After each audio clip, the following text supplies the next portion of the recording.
Good evening, Wood County, and welcome to your campus and community coverage of the 2014 midterm elections. I'm Madeline Fenning. And I'm Megan Gallagher. In the next hour, we'll be giving you up-to-minute election results and insight from today's races and the issues that affect you most. These results are all pending and are not based on any political bias. This is your 2014 midterm election show. This is your BG24 live coverage of the 2014 midterm election, live at 8.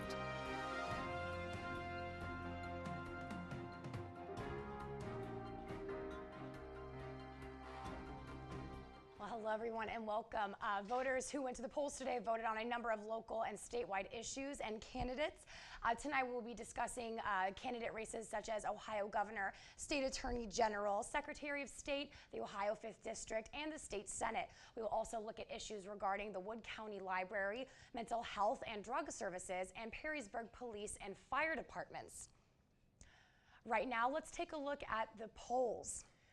So from what I heard right now is I don't know if we have anything official yet, but from what I'm hearing is they already have Kasich, who is running for governor. They already have said that he has pretty much won the race, which is amazing to declare that so early. I mean, it is amazing to declare it so early, but I mean, he was favored, you know, for months now as being the winner. So I mean, we'll probably see that the results will prove that throughout the night, but we will definitely keep you posted. And just to clear that up, it is John Kasich running against Ed Fitzgerald and Anita Rios. Anita Rios is obviously the Green Party candidate, and Ed Fitzgerald is running for Democrat, as John Kasich is running for the Republican candidate. And just to mention that he is also the incumbent, so it's not rare to see that he would be in the lead, especially this early, but it is very interesting. Absolutely. Yeah, we'll take a look at those numbers here. We have John Kasich, he's at 68% now. Ed Fitzgerald, his Democrat opponent, at 32%, and Anita Rios of the Green Party at a low 0%.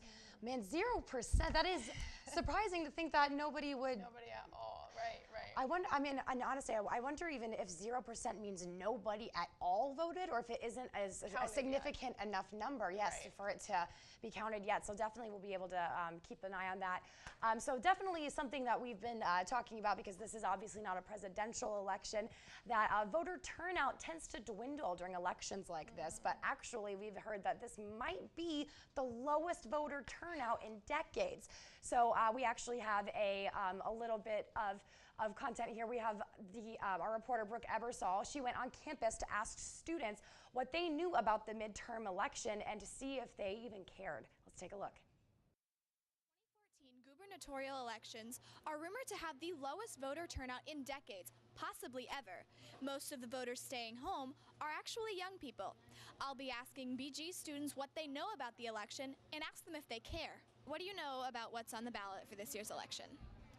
Not a whole lot. I know I've looked a little bit into Mary Taylor, and I want to say it's for the Ohio Senate. I know there's a couple levies that need to pass. I know absolutely nothing. I kind of pay attention more to like what's going on at home, because I'm from like the Cincinnati area. I did an absentee ballot for back home. I live near Columbus, Ohio. I'm from New York, and not really paying attention to anything because there's no coverage of New York in Ohio, so I don't really know a whole lot about what's going on. Do you think it's your responsibility as a voter to be educated on what the issues are? Yes. If you're voting, you really should know what you're voting for. It kind of takes a back seat, especially because it's not like a presidential election. The counties need to also put the information out there and educate. Very interesting there. I think that what was a very interesting point that was made by a few students in there is that this is not their home county. And there are a few of them who this wasn't their home state. There are a lot of students who come here from, you know, different coasts and countries even. And for them to be kind of expected to sort of become knowledgeable all of a sudden of politics in this area, I feel like might just be kind of a lot for students all at once. Right.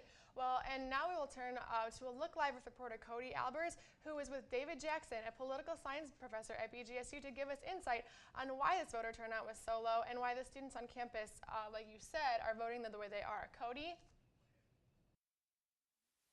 Thanks, guys.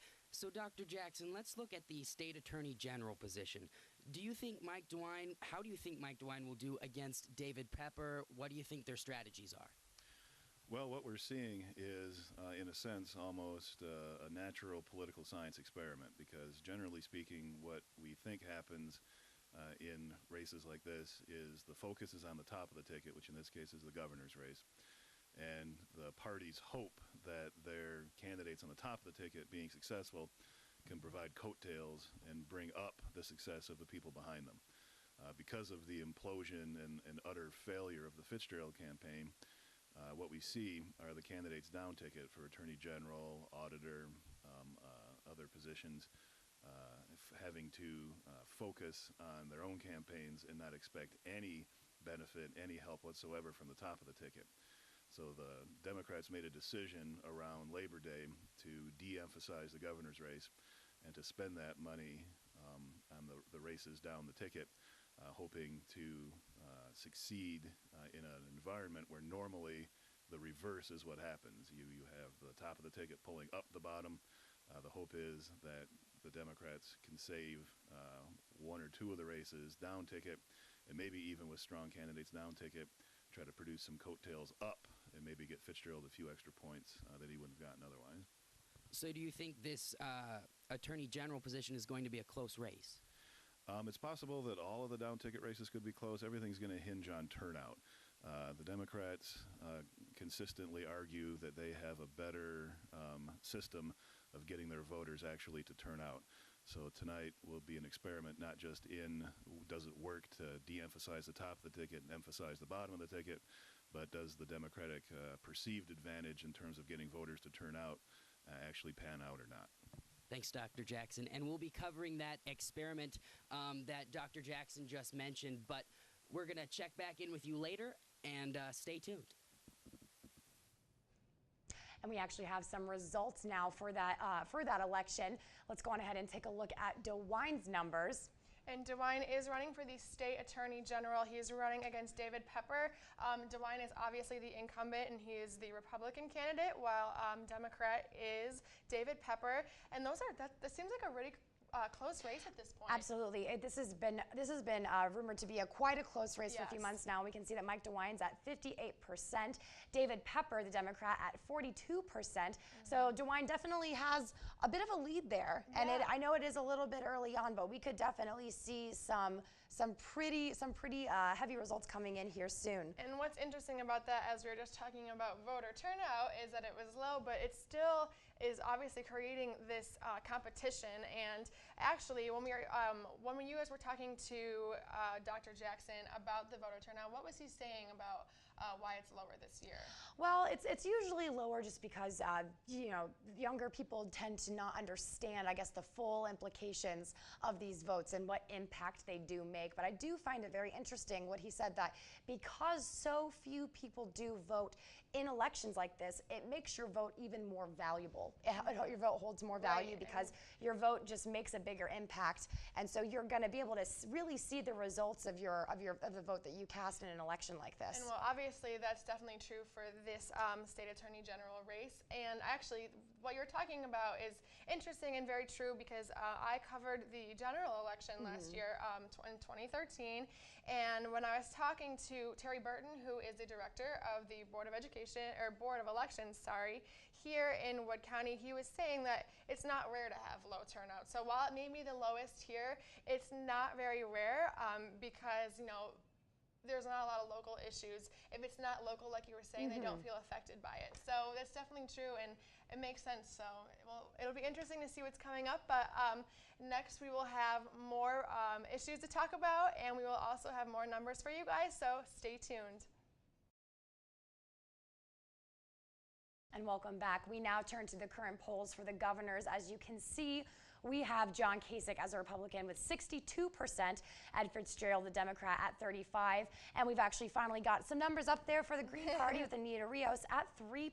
So those are some pretty different numbers than what we just saw moments ago. We can see that Kasich is definitely taking quite a lead. Yeah, almost doubled by Ed Fitzgerald. And that's, like we were saying, it obviously makes sense. John Kasich is the incumbent right now. And from some of these numbers that I was looking at are pretty interesting.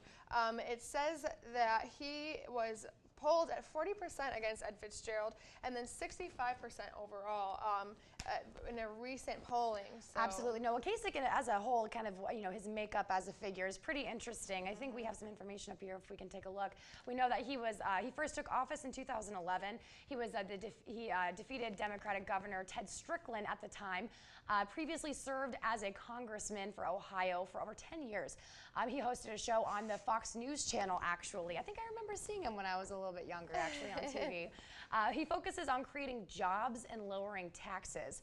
That is, those are all definitely interesting facts. I know that Strickland definitely was huge on education at the time, and I know that it's interesting because Kasich has really refocused more on jobs, and I know that Strickland did do a lot of work with education in the state at the time, and I think that he was really trying to refocus the attention of the governor's position to job strength, and I think he's actually done a lot of work in that. Yeah, and another thing about Kasich, which is very influential right now, he backs higher gun laws, and with all of these school shootings that we've seen and all the things like that, I think that is something that voters are definitely liking right now.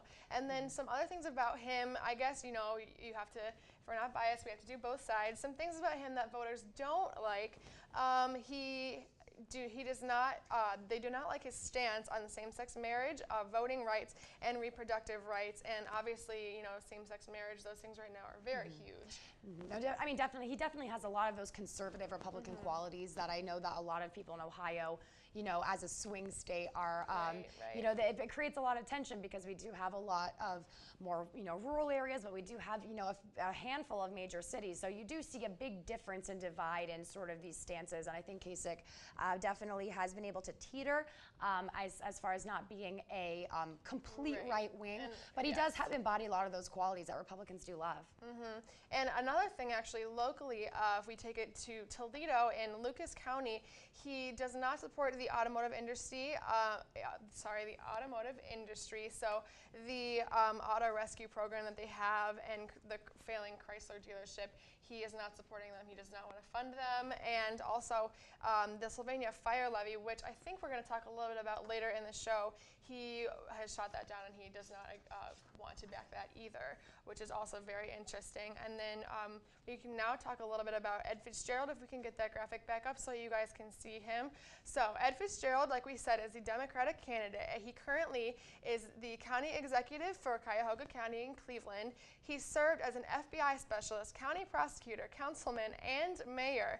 68% of voters say they do not know enough about him, and he is a graduate of the Ohio State University. So those are actually some pretty big credentials there. It's pretty interesting. They are definitely big. I do, though, remember reading earlier in the term that there was a lot of talk about some scandals regarding Fitzgerald, and it's funny because, like you said, there was not a lot of people really know a whole lot about him, and that's really hard with somebody who's running against a current governor to really kind of get their name out there and get those credentials, which are pretty extensive out there.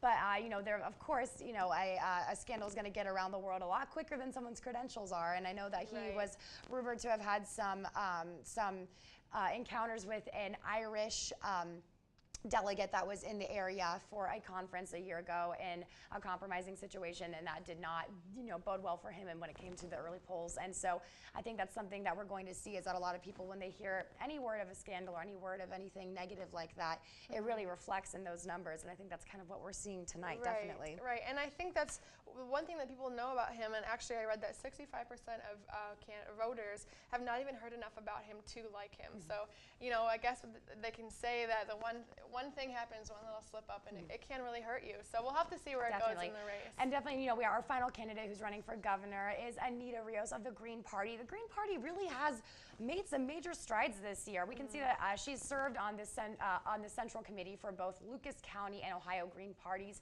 She's served as president of the Ohio chapter of I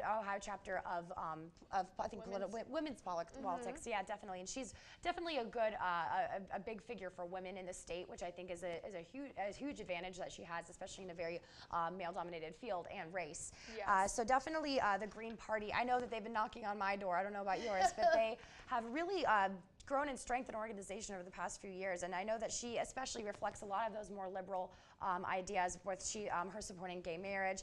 She's very much so into the single-payer health care system. She supports a lot of reproductive rights, especially regarding abortion, and to legalize marijuana. So that is something that she is, definitely known for as well. She's also is a University of Toledo graduate. So I don't know, we say we're unbiased, but we go to BG, so we'll have to see how that turns out. I wonder if that swung the vote a little bit in Bowling Green, but we'll have to see. Definitely, yes. I mean, this governor's race is definitely going to be one to follow. I would really be interested to see like how far the Green Party will go, especially with a race that is getting a little bit tighter that we can see. Absolutely. And then we also have the State Attorney General updates, I believe, from what we are hearing. Again, that is against Mike DeWine and David Pepper. And maybe we don't have those numbers right now. I don't believe that we do. So we can talk a little bit about them, though. So obviously we have Mike DeWine, who is the Republican incumbent, and he is going to be a very big factor. And then also we have David Pepper, who is a Democrat, and we'll be talking more about them when we come back. And welcome back. It looks like we have some numbers now for the Attorney General race. If we go on ahead and take a look at those numbers, we can see that we do have a couple numbers in here for those. We do know that for the Attorney General race, we do know that we have Mike DeWine. 58, and it looks like in our little graphic here, 58%. So, and from what I can see, it's 42% for David Pepper. So that is still a very close race. And anything other, we have 0%. And I also, from what I know, the person that tried to run for any other candidate, I guess you could say, was shot down from what I heard. So 0% would probably make sense. But we can talk a little bit about Mike DeWine and David Pepper. Absolutely. We do have a little bit of information on them now, if we can turn to that. So Mike DeWine, who we can see is our he took office in 2011. He created a special crimes against children unit. I remember we did speak with him a while back when that got started, and he was very passionate about that. He has invested over $70 million to rebuild Ohio neighborhoods. Definitely something that in the Toledo area with a lot of blight, we have been able to see the effects of that. So a lot of work has been done in that area. He served as Ohio's lieutenant governor, and he served in the U.S. Senate.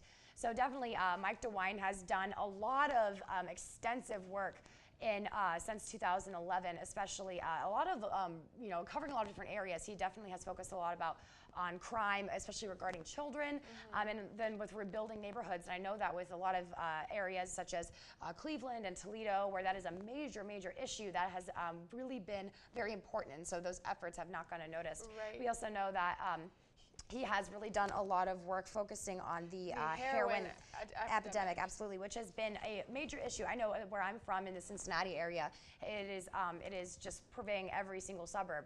It seems it's a major issue. I know it's a problem in Toledo. I know it is a problem in Cleveland, where I am from, and I know that it's even spreading to Michigan. So the fact that he backs that, I would not be surprised if that's why voters are voting for him right now. Definitely, he definitely has a lot of popular priorities in line. We also have on the other side of things, we have Pepper, who is a little bit different. He's a Cincinnati councilman. He has served the Cincinnati City Council and as Hamilton County Commissioner President. He's been a councilman. He's focused on public safety and crime prevention. So yeah, David Pepper, I know that from the ads I've seen, has had a little creative slogan with saying, oh, if you need this problem fixed, just put pepper on it. Just add pepper. Just add pepper, which was very fun to see. But he's definitely been really working to make some strides, and I know that this race has definitely been favored to be very close. I know that from what I understand, that the Democrats have really put a lot of focus on this race in order to spread the wealth of the votes, because there are a lot of Republicans in office right now, especially in the state, and so they've really put a lot of attention on him. Well, and even if it isn't close in numbers, I know I was reading that the Republicans are putting a close test to this too. They're testing this as if it is a close race, even if it isn't, because of course they want to defend their title in office, of course. Yes. Absolutely. They've been definitely cautiously optimistic, but they've been they're definitely very ruthless. I know that for sure. So yeah, I know that he's, as far as a lot of his values, I know that he does support gay marriage, and he has made a lot of strides in healthcare for seniors, which with a lot of those baby boomers going into these, senior care homes and, receiving a lot of Medicaid and Medicare, that has really definitely been something that people have been talking about, and has been a pretty common major issue in not only the state but the nation.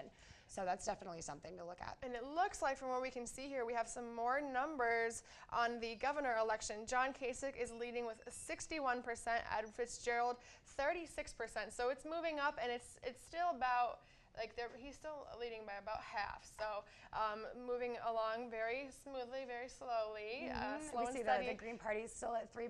Yes. So I'm really interested to see. Definitely, if that number goes up, I think that's something that is they've just made a lot of strides, and I'm very interested to see how they vote and to see if this is going to kind of become more of a three-party system than a two. Slowly but surely, we're going to see those numbers change throughout the night, and we'll definitely keep you posted. Definitely. Absolutely. And another thing, if we're going to go back to candidates that we were talking about, State Attorney General, some other things that are interesting about David Pepper. He is definitely supportive of the economy, and you were saying protecting against cyberbullying, which I think right now is also a very big thing. But I feel like that's a very new. I was going to say that's a very modern thing that we're going to see with candidates, because that not only because I feel like a lot of older voters might not even really be aware of what that means. No. But younger voters, that is a way to, I feel like, engage with them and to really get them coming out to the polls. And I think that's really interesting because, as us in our age group, we definitely kind of grew up with technology, and we were one of the first kind of generations to do that. So it's an issue that I feel like directly affects us. And so it's kind of interesting to see, candidates, these older candidates, focusing on these issues that really do affect a lot of young people specifically. And then you wonder too, if we were talking about the voter turnout, about how a lot of younger people just aren't voting, if that even is a factor for him. If these younger people aren't voting, if they're not educating themselves, then they don't even know that he is trying to prevent something that deeply affects them. Well, absolutely. And I feel like as a strategy when it comes to your campaign, if you were to focus just really hone in on that younger audience, I wonder how that would fare for you in an election, because you're not only, I don't know if this really worked for Obama in 2010, but I know that you're not only getting voters, you're getting new voters. So I know that would make it hard for you to get a lot of older voters, maybe people who aren't as privy to some of these younger issues. But really kind of trying to engage the youth in general is definitely a commendable effort. Yeah, well, and if we're talking about younger voters, on the other side, we have Mike DeWine, who does not support gay marriage. And that also that's a big thing for obviously older people, but for younger people as well, because that's been such a surge in support in younger people right now. So you got to wonder if that's hurting or affecting him as well. Absolutely. It's so interesting to see how taking a stance on one side or another with that can really kind of lump you into one kind of specific voting audience, and how that really puts a lot of pressure on you to deliver on either conservative or liberal side. So definitely something that we're going to keep an eye on. But when we come back, we're going to see if we can take a look at some new numbers, and we'll keep you posted. So stay with us.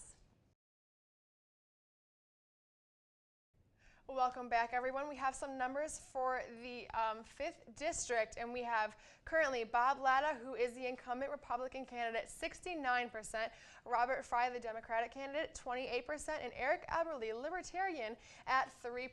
Now, I'm going to be surprised if Bob Latta does not win, because he won last year, and I think, from what I know, he is very favorited. So that's really interesting. And then we also have some numbers for the Secretary of State race. Absolutely. So we can go ahead and take a look at those numbers as well for Secretary of State. I know that we do have Nina Turner.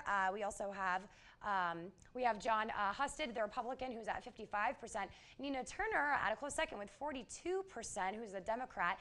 And Kevin Kellner, the Libertarian, at 3%. That is our third party member who has been represented with 3% of the votes. Look at that little play on numbers there. That's interesting the way that's playing out. It is interesting though to see how Nina and John are really going head to head. I know that Nina has made a lot of strides over the past few years. I remember as a sophomore, and she came to speak at BG, I met her, and she was just really excited to meet the students and get talking about things. Right. I know that. This will be interesting because the Republican candidates have held the office for over a decade. So like we were talking about before with just having everyone in the same place, the same candidate in office, it'll be interesting to see if this changes at all. But from what we were talking about, I think we're going to go back and look at some numbers for governor. Updated numbers for governor, we have John Kasich, Republican, at 61%. Then we have Ed Fitzgerald, Democrat, 36%, and Anita Rios, 3%. So again, these numbers are slowly moving, but not too much right now. Absolutely. No, I still find it so interesting that the Green, that these third parties are just like staying strong at that lower 3%. But it's really interesting to see. I know that we're still kind of neck and neck, but the numbers are coming in quick, and we are going to keep updating you as we go. We know that. That not only I think it was it with the the Secretary of State position that they with the Democratic nominee Nina Turner. She's previously served on Ohio's 25th Senate seat. We know that we have a little bit of information about her and the rest of those candidates here, but we know that Nina Turner has definitely done a lot of work. I know that I believe also she, if elected, will be the first African-American female to hold the position. So definitely, if she does, pull this election off and win, it could be a historical one as well. Well, and the thing that's interesting about this race, there's been a lot of talk about the Golden Week. And the Golden Week is the period where registration for voting overlaps with early voting. So there's been a lot of talk about whether that should be eliminated or not, and just about the way that voting should be changed as a whole. And I was looking at something, and it was kind of going back and forth between Nina Turner and John Husted about what they think about these. And from what I found out, that Nina Turner supports online voter registration, and she does not support eliminating the Golden Week. So she thinks that that should stay. And what's really interesting about this is John Husted supports eliminating Golden Week. And if you're going to think about how that's going to better you, or actually wait, now as we're saying this, I think we have some more updated numbers here. John Husted 55%, Nina Turner 42. Oh, I believe that is the same actually. Just some more numbers there for you guys again. But like I was saying, what's really interesting is that Golden Week, if you eliminate it, obviously you're going to eliminate early voting. Well, and I think what a lot of the issues surrounding Golden Week is that when you have people from either side, or either party who are out, campaigning, and they are organizing to try to get, early, new voters registered, they also at the same time are able to persuade them within that same day or moment, really, even to go vote. And so I think that's something that they feel like there might be almost a level of unfair influence in voters' decisions.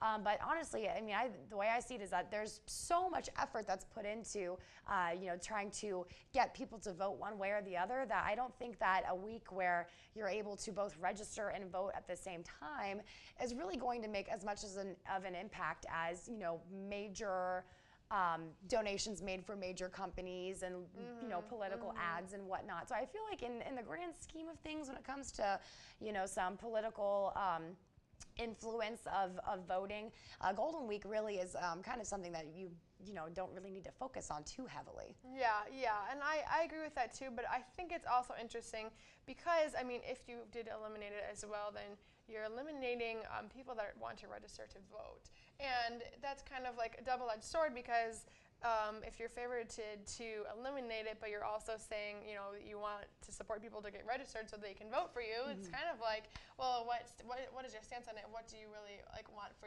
your state, for the people that you are supporting? And then some other interesting things, if we're going to keep talking about Secretary of State here, and like we said, it's a very big election that talks about voting. Nina Turner, she does not support the prohibition of absentee ballot solicitation. She does not support higher requirements for minor party candidates. She does not support tighter restrictions on provisional ballot counting. She does support legislative and congressional voting line reformation, and she supports mandatory out-of-state campaign report expenditures. And the other thing that's really interesting is that John Husted almost oppositely mirrors all of that. So almost everything that she supports, he or everything she does not support, he does support. Absolutely. We can definitely see he's, supports prohibition of absentee ballot. No, says no to expending bow extension on evening and weekend. HOO for early voting. Support tighter restrictions for provisional ballot counting. Supports mandatory out-of-state campaign report expenditures. He's just, definitely, it's back and forth. It is very back and forth. The one that I was reading about that was really interesting. No to extending the Board of Election extension of evening and weekend hours of operation. Now that's really interesting because, that's another thing where you have to think about your citizens. Is it your citizens or is it the votes that you're going to be getting from those citizens? Because obviously extending the hours for weekend and evening voting, that means that those people that are working there are going to be there later and they don't get to go home to their families and they don't get to go do things during this like crazy week and day of elections. Well, I definitely think, I think it's also depending on the type of job that you have, but I believe, and I could be wrong, but I believe that it is actually a law that you have to be allowed to leave work to go vote. Yes, right. Which I definitely know that there were even a lot of students in some of my classes today who showed up late to class, and they might have been using the excuse a little, stretching that excuse out a little bit, but they came in and they said, hey, I was out voting, so are you really going to count me absent for class? And the professors, of course they want the students to vote, so they, kind of excused them and said, if you got a sticker, you're fine by me. Right. So. And I was looking at something, 13 ABC in Toledo, they were saying that they're covering this election stuff, but that also they were making sure that their employees were able to go out and vote as well, which, if you're already there, you probably can go vote anyway. But yeah, I think that's another thing that's really interesting with this voting stuff is just, like I said, a double-edged sword because it's, are you going to help your citizens or are you going to help your citizens, go out and vote and in turn support you as well. So. No, absolutely, definitely. And we still have on the lower half of our screen, we can see there's still some numbers for those who we haven't informed of those. We can see that for the governor race, we do have Kasich at 62%. We do have Fitzgerald at 35% now, and we do have for the third party, we do have 3% still. And we can see that for Secretary of State, we do have, let's see who's at the top there. Houston. We do have Houston at 54%, Turner at 42, and we do have, again, the third party is at, again, 3%. Our House of Representatives, that is not applicable at the moment, but we will still definitely keep you updated on all the different races that are going on right now. So, Megan, when you, voted in this election, what kind of things were you seeing out at the polls as far as what type of people were out there? What was really interesting to me is obviously it was a lot of students, but a lot of citizens, sorry. The thing that really interested me locally on campus, I did not see that much election promotion. No, absolutely. I think that there's definitely a big lack of election promotion within the students because they just assume that a lot of them are going to be filling out absentee ballots. But definitely it's very interesting. And when we come back, we're going to be able to see for those who did get out and vote, what sort of impact they're making with hopefully some new numbers. And we're going to talk a little bit more about these candidates. Stay with us. Well, welcome back. We definitely have been following a lot of elections and a lot of different candidates, but we also have been following a few levies.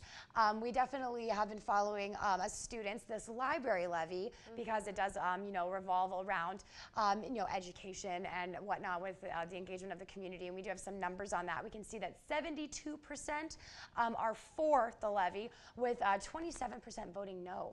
So we definitely are going to be following that, and we actually have live in the studio here. We have Amy Stegerwald, who has done a little bit of research and talked to some people from the Wood County Library regarding this levy here. So, Amy, thank you for joining us. Thank you, Madeline.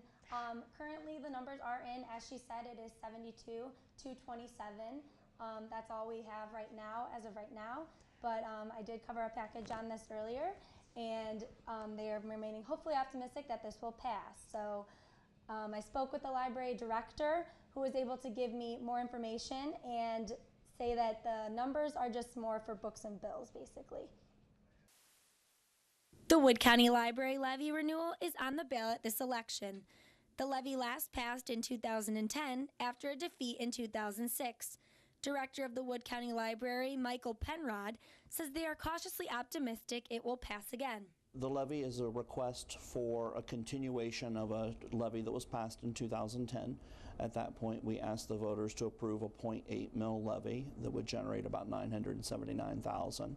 That 5-year term is up, and we're just asking the voters to approve that again for another 6-year term. Penrod says that this levy will not increase taxes, but maintain a tax that costs the average citizen $24.50 each year. If the levy were to fail, the revenue supply at the library would decrease by more than 40%, cutting down severely not only on supplies but services. For us to remain vital and be able to do a lot of unique new things for our community, to be able to buy ebooks, to be able to have the staff to do technology training, to be able to have the staff to help teachers and homeschoolers, all those things would be threatened. Since its passing in 2010, the library levy has been able to offer additional services to local community members. Besides providing books, the library has been able to sponsor special events, including musical performances and art shows, many of which would not be capable without city funding. The Wood County Library has also engaged with BGSU students. One international student says the Wood County Library offers more diversity than the Jerome. It's different from the school library, the layouts, and also here you meet not only students but also other members. It's to me like more diverse. The library and its staff hope they can continue to serve the community. Pinning a number down is tricky on this situation because inflation, but I can say that the library is living off the same funding they received in 1996, which was almost 20 years ago. Well, thank you, Amy. Definitely some interesting facts there, and I find it very interesting that the library is living off of such older budget numbers. So we can definitely see that the people who are going to be voting for this are going to really kind of favor a lot of this community engagement with different services that the library is offering. So do you know if how much it's going to cost a family if they did want to vote for this levy? I don't know the exact numbers, but they did tell me that basically it would cost to keep a number open. I think they said it was about actually $24.50 a year, which obviously is not that much, giving all the services that the library provides. Definitely very interesting. Well, we'll definitely have to keep an eye on that. It looks like the levy is very much so in the lead on the yes side, but the results and the numbers are not final yet, and we will let you know when they do become final. So thank you, Amy. Well, we definitely are, as are following these levies. I know that we also, on the other side of the levies, we also have the Alcohol, Drug, Addiction, and Mental Health Service Board levy. It's another big issue in our area. We can see the results of that. We can see that 66% have voted yes, while 37% have voted no, which I find very interesting. I mean, I wasn't too surprised with the library levy. I mean, the fact that there was a pretty significant number voting no was a little surprising, but it still does have a significant lead. But with the yes on such a serious issue being under 70%, I mean, Megan, what do you think of that? I am very surprised that people would say no to this at all. I mean, it is, I guess, taxpayer dollars, but basically what this is, if this does not pass, it will be deleting the mental health and drug services in Wood County completely. And I know that they needed, I think it was like over $1 million to keep this going. It's a renewal levy, and so that's very interesting that people are even voting no on it at all. But it's probably the people that aren't affected by that, and so you're going to get those voters. Absolutely. And I think a lot of the voting decisions around that, especially surrounding some of those no votes, come from the misconceptions and misunderstandings, I guess, of what these services provide and what sort of the need for those are. And I know that, especially on the mental health side of things, I know that there's a large issue with suicide, and a lot of mental health has become a very focused on area of health in recent years. So I'm a little surprised to see that people are voting no for that. And then also on the other side of that with the drug addiction aspect, because like we did say earlier, that heroin is such a major issue in Ohio, that people would vote no is pretty interesting. But those numbers could change, and we will definitely be following that. We're going to go to the governor's race now. We can see that there have been some updates there. We have John Kasich as the Republican. He is at 62%. Ed Fitzgerald, our Democrat, is at 34%. And Anita Rios of the Green Party staying at a lower but modest 3%. Yes. So definitely thinking that this is getting a little bit more divided. Ed Fitzgerald's number is getting smaller, and then that 62% with John Kasich definitely does put him in the lead, and we'll definitely be focusing on that and following that. And I do believe that we have some insight from Dr. Jackson again about the governor's race and why these numbers might be showing up as they are. Thanks, guys. Dr. Jackson, can we talk about the governor's race? What has Kasich done to try to secure re-election? What's the likelihood of it? And what kind of things can we expect out of this election? Well, one of the best pieces of political advice I ever heard was when your opponent is self-destructing, stay out of the way. And that's exactly what Governor Kasich has done. About a little bit before Labor Day, the Fitzgerald campaign imploded through a series of silly scandals related to not having a driver's license for 10 years and people who were he was with and maybe shouldn't have been with in the car in terms of some delegation from Ireland. But the fact of the matter was, by that point then, the Democratic Party decided, and their supporters who donate lots of money, especially organized labor, decided there just wasn't much of a chance to defeat Kasich, and basically pulled away from the Fitzgerald campaign. So in terms of what Kasich has done, if you see his commercials, they've been very moderate, very positive, very sort of setting himself up, I believe, for a presidential run, and basically seeming to follow the advice of, if your opponent is falling apart, just don't say a lot, let it happen. So you don't think there's much of a chance that Fitzgerald will get many votes here? I think a victory for Fitzgerald at this point is keeping it probably under 15 or 20 percentage points. Okay, and any hope at all for the Green Party candidate, Anita Rios? No, none whatsoever. We have set up a system through various mechanisms that make it very, very difficult for third parties to have any success.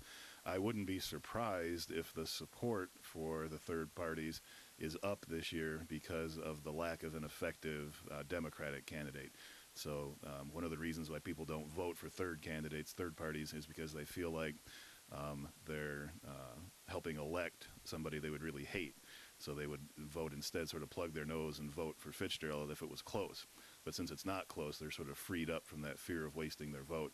So we may see a little bump up in terms of the percentage that the Green Party and maybe even other third parties get this time. Thank you, Dr. Jackson. We're going to send it back to you, but we'll check in later with some more insight. Thanks. Thanks, Cody. Yeah, so we have some more numbers for you guys. State Attorney General is coming up for us right now. So again, we have incumbent Mike DeWine, Republican, 61%, David Pepper, Democrat, 39%. So this has also been a pretty steady race, nothing too crazy going back and forth. So it looks like Mike DeWine is currently taking the lead, and hopefully we'll see maybe some interesting numbers coming up here, but I know that we also have some more numbers for you guys. Yes, we have the Secretary of State numbers here. Oh, we also have some House numbers actually now. We can see that Bob Latta, the Republican's at 69%. We have the Democrat Robert Fry, he is at 28%, and our Libertarian candidate Eric Eberly at 3%. So definitely those Republicans are really, really coming in strong. Yes, definitely, yes. we can definitely see that. Defending their titles for sure. And then if we can go back to the Secretary of State numbers for you guys as well. We have John Husted, 58%, Nina Turner, 39%, and Kevin Needler at 3%. So again, these numbers this is kind of, I feel like this is very normal, very stagnant numbers at this point, because a lot of places are collecting their votes right now. I mean, you got to have, at the beginning, you're going to be updating numbers quickly, but now that these numbers are coming in a little slower, it kind of makes more sense, and there'll probably be, obviously, a surge of numbers in a little bit, and then obviously then tomorrow morning when everything is officially official. Absolutely, definitely a lot of Republicans in the lead, and we're going to definitely keep an eye on that. But coming up after the break, we'll take a final look at the polls and give you our thoughts on tonight's impending results. Stay with us. So thank you for staying with us. We are going to give these final looks at these numbers right now if we can for you guys. But we're also going to be talking about some of the levies locally here. We've been talking a lot about statewide things, but what's really interesting, there's some really important levies in Perrysburg right now. So there are 2 levies for the police department and 1 for the fire district. And the fire district is trying to get some more money because they just are running.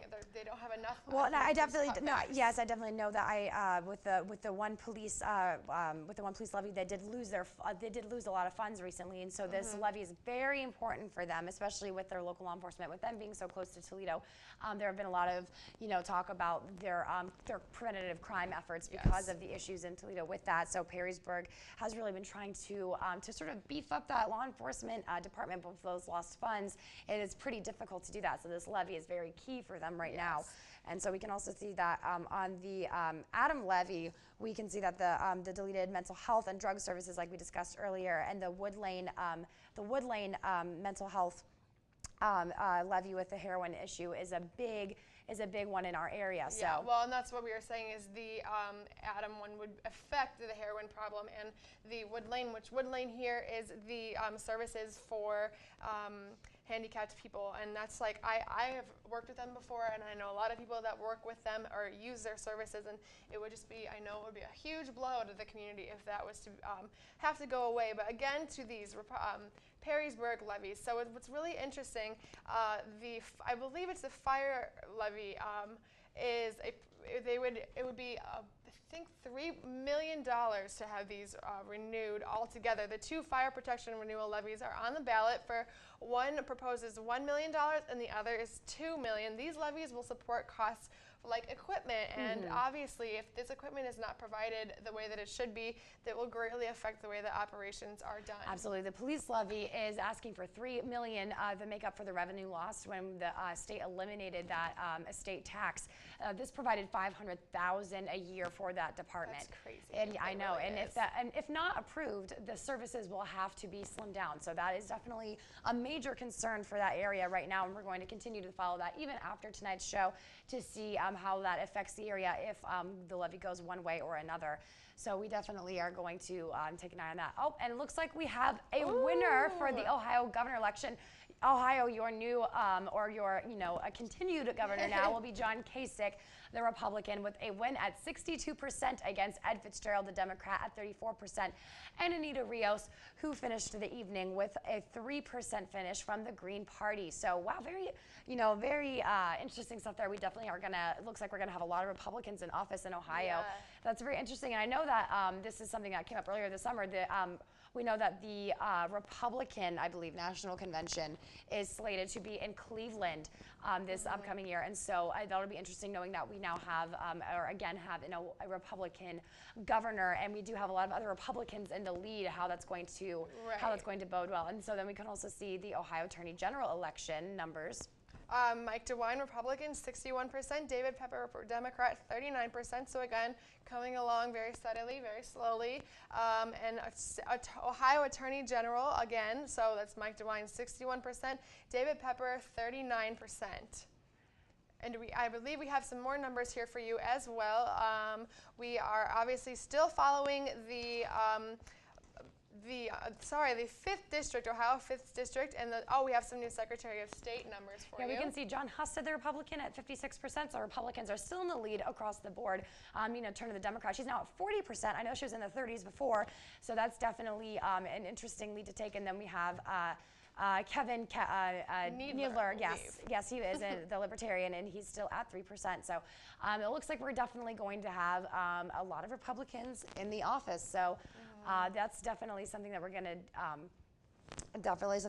to keep an eye on as the election continues on tonight. And now we have the House of Representatives, District 5, Bob Latta, 69%, Robert Fry, 28%, and Eric Eberly at 3%. So again, Bob Latta still in the lead there as the incumbent, and it's looking like he may take the lead for this one. Absolutely. I think that also in addition to some of these races, we also might have some library numbers, if I'm correct. I know that that was a little message I was given, so I'm not really sure. But I think if we do, we'll definitely keep you updated. I know that we have someone out at the Democratic headquarters it's downtown here in Bowling Green. Reporter Alexis Cook joins us from the Democratic headquarters. So we're going to go on ahead and take a look at what's going on down there. Alexis? Thank you, Madeline. I'm here right now at Clazelle for the Democratic headquarter party with Mike Zicker, who is the head chairman of the Democratic Party of Wood County. Now, Mike, how are you feeling about tonight? Since the polls ended at 7, What are you feeling right now? We're scared a little bit. You know, this is going to be a tough year for the Democrats, I think, and so we want to get some victories. We think it's not going to be a clean sweep for the Republicans, but it's going to be a tougher year for us. And I know recently they said that Kasich won Ohio for governor. How do you feel nationwide about the Democrats and what they might win? I just saw a historical fact that there have only been 4 presidents since FDR who have been have served out 8 years. In the last 4, that party has lost the Senate, and so it's a tough road for Democrats, as it would be for the Republicans if they were in charge, to hold on. And so I think what you're going to see is that we're probably going to lose some seats.